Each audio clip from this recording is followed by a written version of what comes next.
നമസ്കാരം. ചിറക്കൽ ചാമുണ്ടിക്കോട്ടത്ത് കഴിഞ്ഞ 48 ദിവസങ്ങളായി നടന്നു വരുന്ന ആധ്യാത്മിക പ്രഭാഷണ പരമ്പര സംഘത്തിൽ കേരളത്തിലെ പ്രഗത്ഭരും പ്രശസ്തരുമായിട്ടുള്ള ആധ്യാത്മിക ആചാര്യന്മാരുടെ പ്രഭാഷണം നിങ്ങൾ കേട്ടുകഴിഞ്ഞു. അതിൽ തന്നെ പ്രത്യേകിച്ച് വേദത്തെക്കുറിച്ച്, വൈദികമായിട്ടുള്ള വേദത്തെക്കുറിച്ചും വേദാന്തത്തെക്കുറിച്ചും ഇതിഹാസങ്ങളെക്കുറിച്ചും പുരാണങ്ങളെക്കുറിച്ചുമുള്ള പ്രഭാഷണങ്ങൾ നിങ്ങൾ കേട്ടുകഴിഞ്ഞു. അപ്പം ഇന്ന് തികച്ചും വ്യത്യസ്തമായ ഒരു വിഷയമാണ് ഇന്നിവിടെ തിരഞ്ഞെടുത്തിരിക്കുന്നത്. ഇന്നത്തെ വിഷയം നിങ്ങളോട് സൂചിപ്പിച്ചോ എന്നറിയില്ല, തെയ്യവുമായി ബന്ധപ്പെട്ട തെയ്യം ഇതാണ് വിഷയം. അപ്പോൾ തെയ്യത്തെക്കുറിച്ച് എന്താണ് വിശദമായിട്ട് പറയേണ്ടതെന്ന് ചോദിച്ചാൽ ഒന്നും പറയാനില്ല എന്നുള്ളതാണ് സത്യം. കാരണം തെയ്യത്തെക്കുറിച്ച് നമുക്ക് പറഞ്ഞു കേൾക്കേണ്ട ആവശ്യമില്ല. പുറം നാട്ടുകാരാണെങ്കിൽ, നമ്മുടെ കോഴിക്കോട് ജില്ലക്ക് അപ്പുറത്തുള്ള ആളുകളാണെങ്കിൽ നമുക്ക് തെയ്യത്തെക്കുറിച്ച് എന്തെങ്കിലും പറഞ്ഞു കൊടുക്കണമെന്ന് വിചാരിക്കാം. നമ്മൾ ചെറുപ്പം മുതലേ കണ്ടും കേട്ടും അറിഞ്ഞും അനുഭവിച്ചുമുള്ള ആൾക്കാരാണ്. അപ്പം നമ്മളോട് തെയ്യത്തെക്കുറിച്ച് എന്താണ് പറയേണ്ടത്? പക്ഷേ ഒരു ഔപചാരികതയ്ക്ക് വേണ്ടിയിട്ട് ഇതെന്താണ്, എങ്ങനെയാണ് നമ്മൾ ആചരിക്കുന്നത്, എന്തിനാണ് നമ്മൾ ആചരിക്കുന്നത് തുടങ്ങിയ കാര്യങ്ങൾ, ഇതിലെന്തെങ്കിലും സത്യമുണ്ടോ, ഇതിന് പ്രത്യേകതയുണ്ടോ, ഇപ്പോൾ എന്തിനു വേണ്ടിയിട്ടാണ് നമ്മൾ ഇത് ആചരിക്കുന്നത് തുടങ്ങിയ കാര്യങ്ങളാണ് നമ്മളിവിടെ ചിന്തിക്കാൻ വേണ്ടി പോകുന്നത്.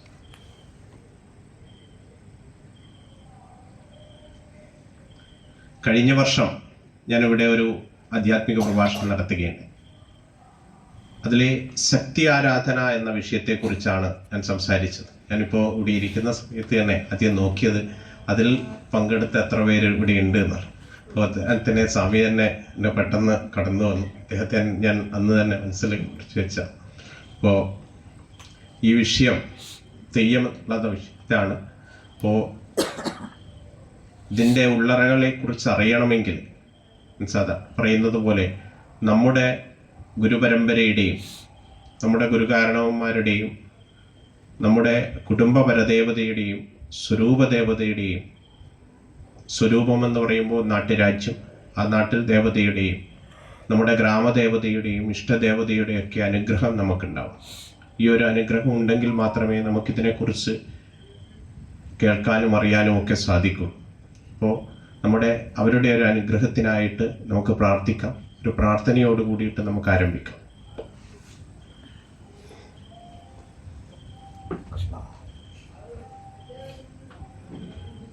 ഓം ഗുരുബ്രഹ്മ ഗുരുവിഷ്ണു ഗുരുദേവോ മഹേശ്വര ഗുരു സാക്ഷാൽ പരബ്രഹ്മ തസ്മൈ ശ്രീ ഗുരുവേ നമഃ. ശ്രീനാഥാദിഗുരുത്രയം ഗണപതിം പിടത്രയം വൈരവം സിദ്ധോകം വടകത്രയം പതയുഗം ദുദിക്രമം മണ്ഡലം വിരാത്മിഷ്ടചതുഷ്കഷഷ്ടിനവകം വിരാവലീം പഞ്ചകം ശ്രീമന്മാലിനീ മന്ത്രരാജസഹിതം വന്ദേ ഗുരുമണ്ഡലം. ഓം സഹസ്രതലപങ്കജേ സകലശീതളരശ്മിപ്രഭം വരാഭേകരം ഭുജം വിപലഗന്ധപുഷ്പാംബരം പ്രസന്നവദനേക്ഷണം സകലദേവതാരൂപിണി രേചിരം തഥവിധാനപൂർവം.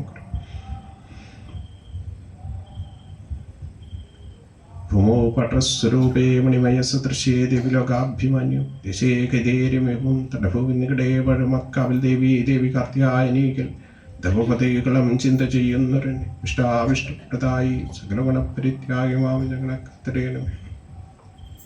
മതങ്കാനനമബ്ജവാസരമണിം ഗോവിന്ദമധ്യം ഗുരു രസപാണിനീ കൃഗനാരദാജ്ഞാത്യന്മുനീന്ദ്രൻ ബുധൻ ദുർഗാഞ്ചാപി മൃദംഗശൈലനിലയാം ശ്രീപോർക്കലി ഇഷ്ടതാം ഭക്താ നിത്യമുപാസ്മേ സപദം കുർവന്തു മേ മംഗളം.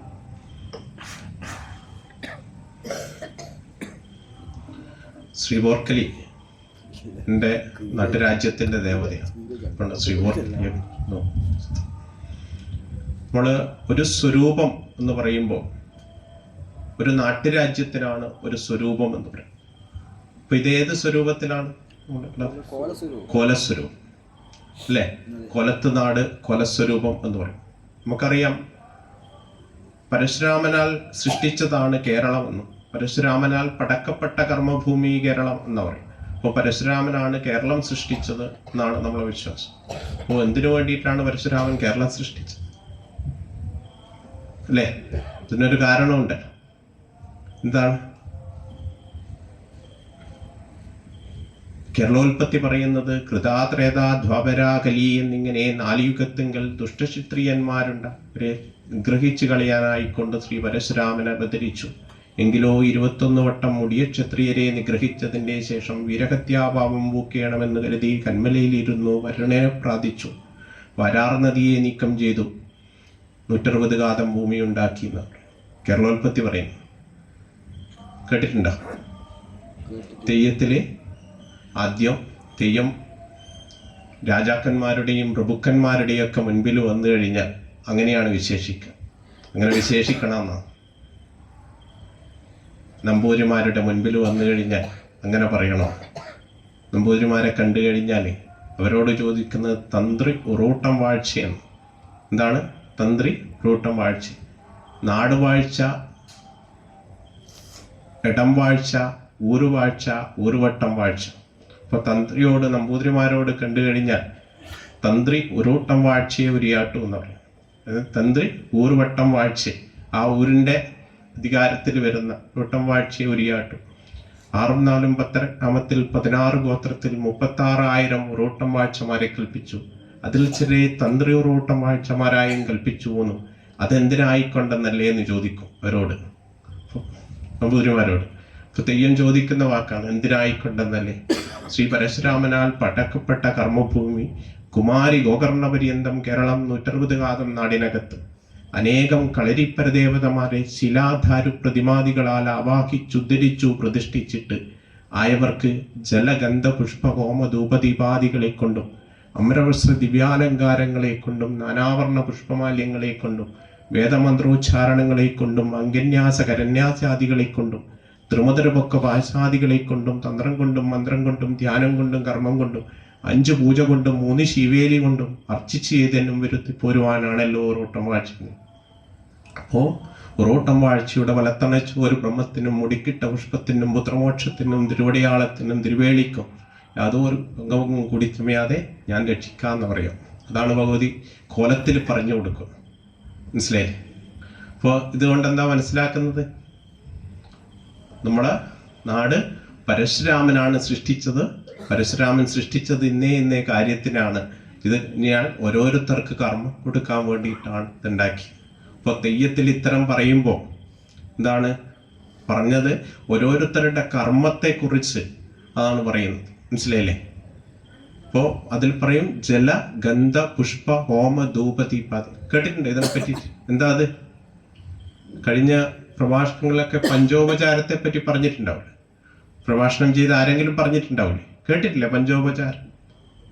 ഇല്ലേ? ഇല്ല. ഇപ്പോൾ സാധാരണ പൂജകളിൽ നിങ്ങൾക്ക് ഇതിനെക്കുറിച്ച് അറിയാമെന്നുള്ളതുകൊണ്ട് ഞാൻ പറഞ്ഞു. സാധാരണ പൂജകളിൽ നമ്മൾ 5 ഉപചാരങ്ങൾ കൊടുക്കും. കേട്ടിട്ടുണ്ടോ? ക്ഷേത്രത്തിൽ എന്താണ് ആദ്യം കൊടുക്കുക?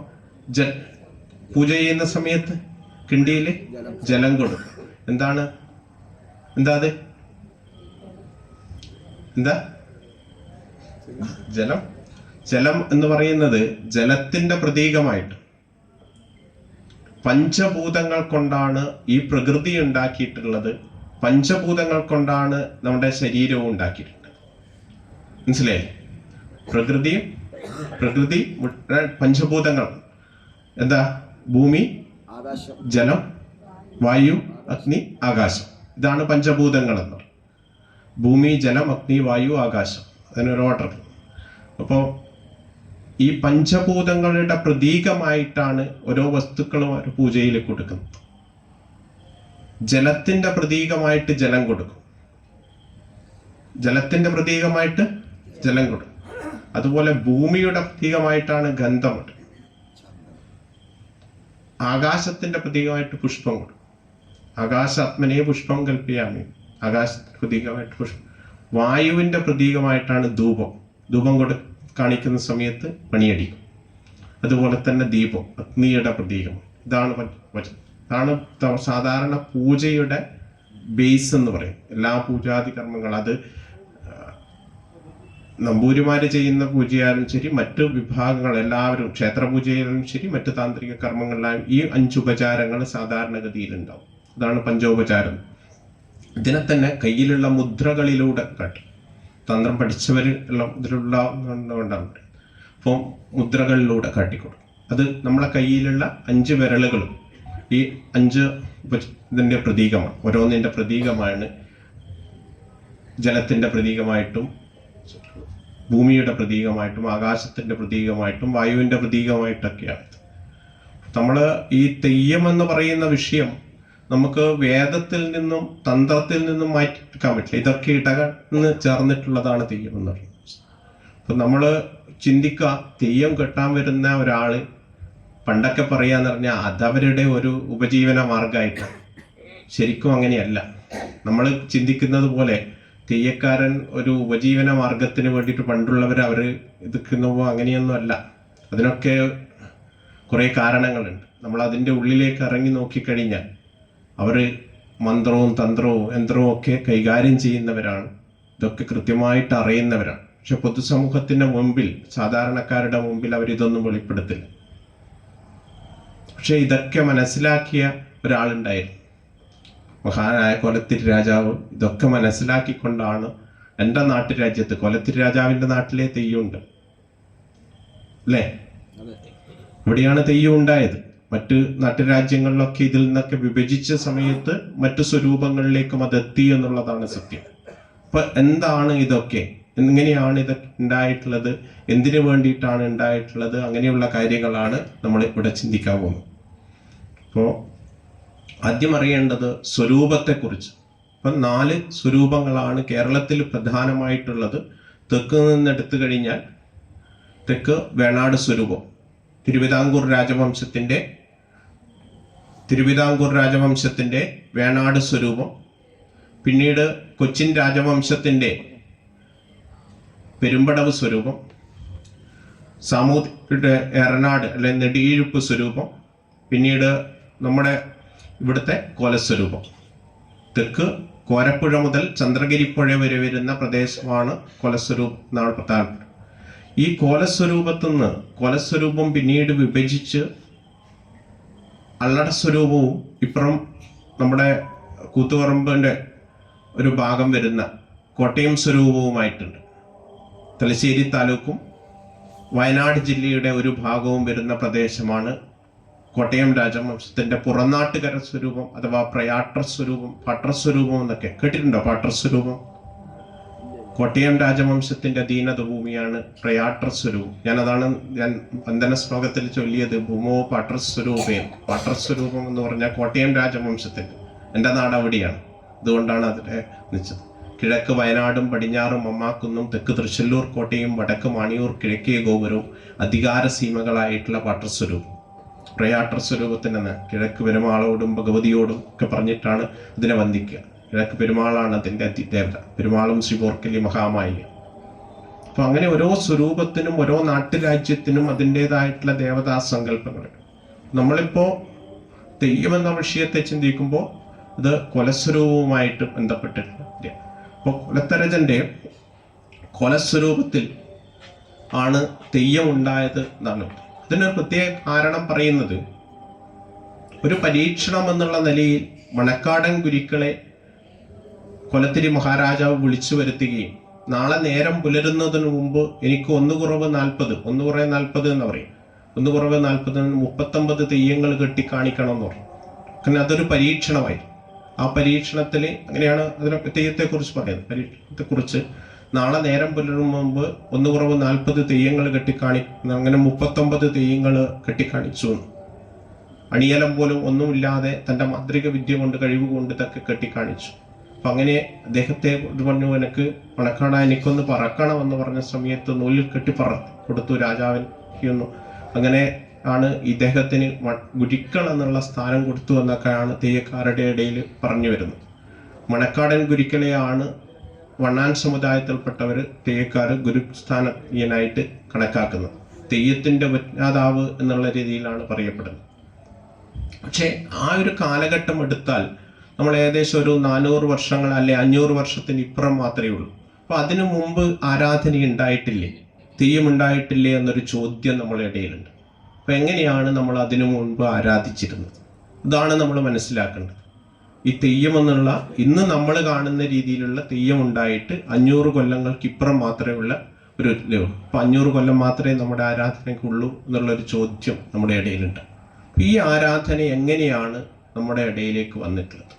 അപ്പൊ എങ്ങനെയാണ് ഇതിൻ്റെ ഒരു പരിണാമം ഉണ്ടായിട്ടുള്ളത് എന്ന് ചിന്തിച്ചു കഴിഞ്ഞാൽ, ആദ്യമായിട്ട് മനുഷ്യൻ ആരാധിച്ചിരുന്നത് പ്രകൃതി ശക്തിയാണ്.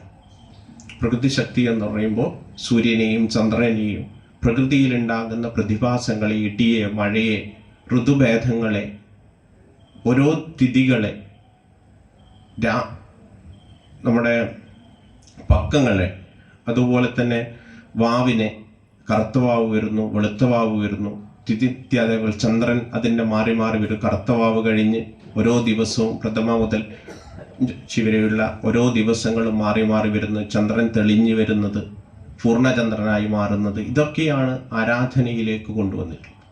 ഇനി അങ്ങനെ ആരാധിച്ച് വരുന്ന സമയത്ത് അവൻ ഒരു ആരാധന എത്തിയത് ഏറ്റവും അത്ഭുതമായിട്ട് കണ്ടത് ഒരു കുട്ടിയുടെ ജനനമാണ്. ആ ജനനം എന്ന് പറയുമ്പോൾ ഒരു കുട്ടി ജനിക്കുന്നത് സ്ത്രീയുടെ യോനിയിൽ കൂടിയാണെന്ന് മനസ്സിലാക്കിയ സമയത്ത് അവിടെ യോനിയെ ആരാധിക്കാൻ തുടങ്ങി. ആദ്യമായിട്ടുള്ള ഒരു ആരാധന അവിടെയുണ്ട്. അതിൽ നിന്ന് കുറച്ചുകൂടി മനസ്സിലാക്കിയ സമയത്ത് തന്നെ മനസ്സിലായി യോനി മാത്രമല്ല ഇതിൻ്റെ പുറകിൽ ലിംഗവും ഉണ്ടെന്ന് മനസ്സിലാക്കി. ലിംഗത്തെയും യോനിയെയും ആരാധിക്കും. പിന്നീട് അത് കുറച്ചുകൂടി പിന്നീട് അതിൻ്റെ പ്രതീകാത്മകമായിട്ടുള്ള ആരാധനയിലേക്ക് വന്നു. ആ പ്രതീകമായിട്ടുള്ള ആരാധനയാണ് പുരുഷൻ ആണ്. യോനി എന്ന് പറയുമ്പോൾ സ്ത്രീ ആയിട്ടും ലിംഗം പുരുഷന്റെ ആയിട്ട് പുരുഷനെയും സ്ത്രീയെയും ആരാധിക്കുന്ന തരത്തിൽ കുന്നുകളെയും പുഴകളെയും ആരാധിക്കാൻ തുടങ്ങി. ഉയർന്നു നിൽക്കുന്ന കുന്നുകളെയെല്ലാം പുരുഷന്റെ പ്രതീകമായിട്ടും താഴ്ന്നു വരുന്ന ഒഴുകി വരുന്ന പുഴകളെയെല്ലാം സ്ത്രീയുടെ പ്രതീകമായിട്ട്, ഈ പുരുഷൻ സ്ത്രീ എന്നുള്ളത് ശിവനെയും ശക്തിയുമായിട്ട് ആരാധിക്കുക. അങ്ങനെ ശക്തി ആരാധനയും ശിവാരാധനയുമാണ് അവിടെയുള്ളത്. ഇതിൻ്റെ ആണ് അടിസ്ഥാനപരമായിട്ട്. പിന്നീട് അതിൽ നിന്നൊരു പരിണാമം വന്ന സമയത്താണ് കല്ലിനെയും മരങ്ങളെയും ആരാധിക്കുന്നത്. അങ്ങനെയാണ് മരത്തിൻ്റെ പീഠത്തിൽ ആരാധിക്കുന്ന ഒരു സംവിധാനത്തിൽ മരത്തിൻ്റെ ഒരു പീഠത്തിന് 4 കാലുകൾ, അതിന് മുകളിലേക്ക് പിന്നീട് ഈ പീഠത്തിന് മുകളിലേക്ക് ആയുധം വെച്ചുകൊണ്ടുള്ള ഒരു ആരാധന. ആ ആയുധം എന്ന് പറയുന്നത് കല്ലുകൊണ്ടുള്ള ആയുധം, മരം കൊണ്ടുള്ള ആയുധം, ലോകം കൊണ്ടുള്ള, അതാണ് ശിലാധാരു പ്രതിമ എന്ന് പറയുന്നത്. പ്രതിമ ഉണ്ടാക്കിക്കൊണ്ട്, ലോഹങ്ങൾ കൊണ്ടുള്ള പ്രതിമ ഉണ്ടാക്കിക്കൊണ്ട് ഉള്ള ആരാധനയിലേക്ക്. ഇതൊക്കെ ഒരു ആരാധനയുടെ പരിണാമമാണ് നമ്മൾ മനസ്സിലാക്കുന്നത്. അങ്ങനെ വന്ന ആരാധന പിന്നീട് ഒരു മനുഷ്യൻ തൻ്റെ ശരീരത്തിലേക്ക് ഈ ശക്തിയെ ആവാഹിച്ചു കൊണ്ടുള്ള ആരാധന. അവിടെയാണ് പട്ടം കെട്ടിക്കൊണ്ട് ആയുധം എടുത്ത് സംസാരിക്കുന്ന രീതിയിലേക്കോ. ഇതാണ് തെയ്യത്തിന്റെ ആദ്യ രൂപം എന്ന് പറയും.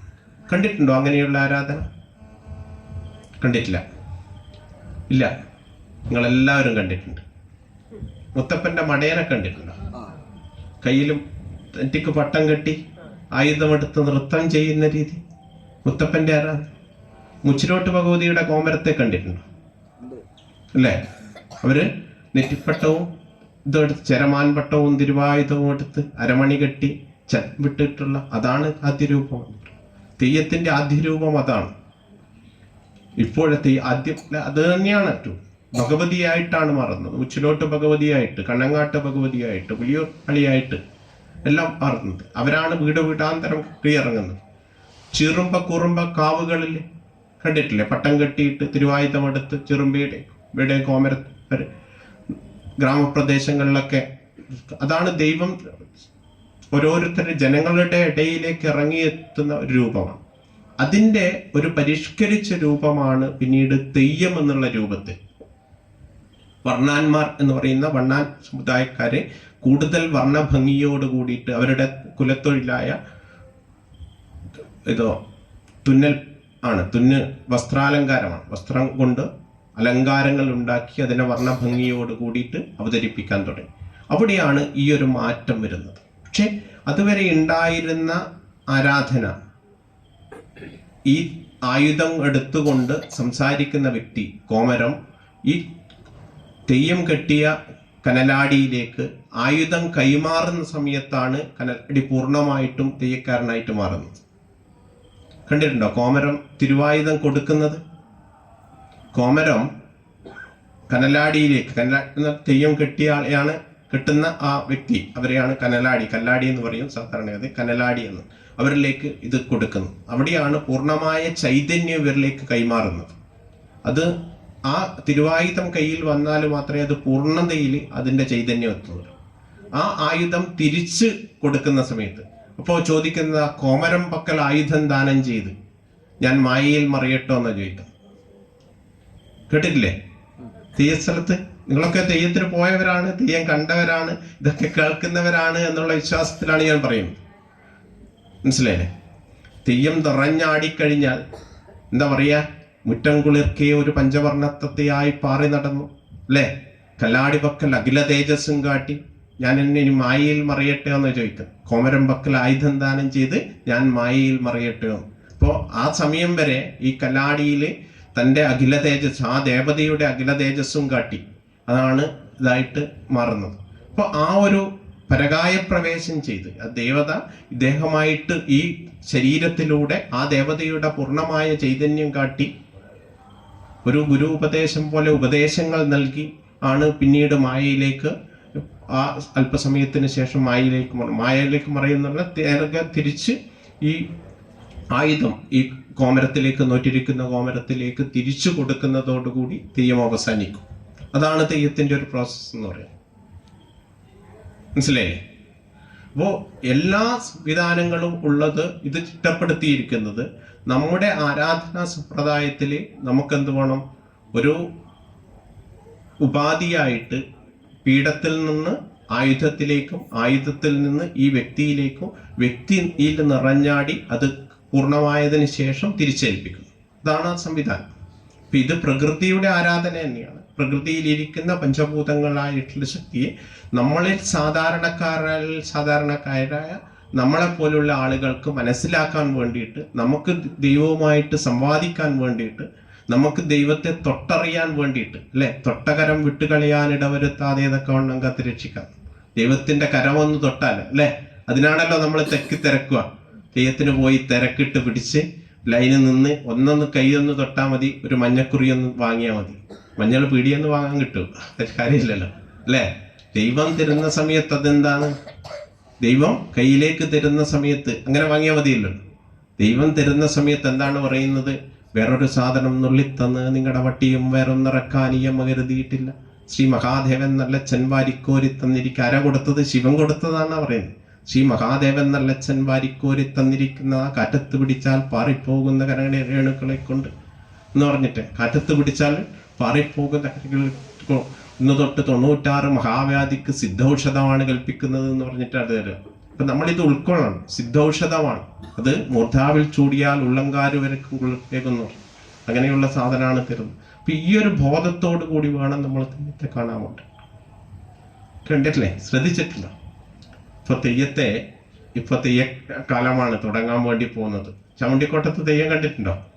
കണ്ടിട്ടുണ്ട്, എല്ലാവരും കണ്ടിട്ടുണ്ട്. എനിക്കിതുവരെ കാണാൻ ഭാഗ്യം കിട്ടിയിട്ടില്ല.